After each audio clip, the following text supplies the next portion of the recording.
האדם שבחן אותי זה לירון טובי, שיעלה עוד 10 שניות לבמה, כי הוא אדם יוצא דופן, מדהים, אחד המרצים היותר טובים, אם לא ניהל הרבה מאוד אסטרטגיות של הרבה מאוד מותגים, יושב ראש דירקטוריון של הרבה מאוד חברות, אז without any further ado, קבלו בבקשה את לירון טובי. תודה ידידי. 2002, 21/10/2002.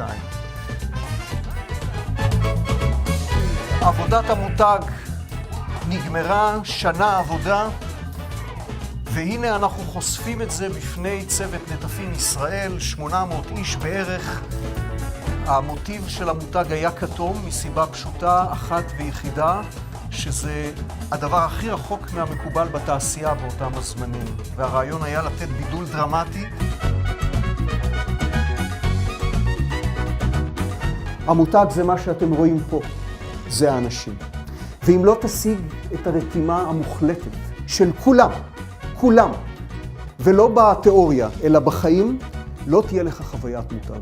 יהיו לך פלקטים, יהיו לך פוסטרים, ועדת הקישוט אם תרצו. בוועדת קישוט מוצלחת יש דקורציה טובה. ועדת קישוט לא כל כך טובה, דקורציה לא טובה. אבל ועדת הקישוט הטובה ביותר, שלא רותמת מאחוריה את כל המשאב האנושי, לא תביא מותג, לא תביא חוויית מותג, תביא משהו מפוספס, ולפעמים, לא תמיד, אפילו תגרום יותר נזק.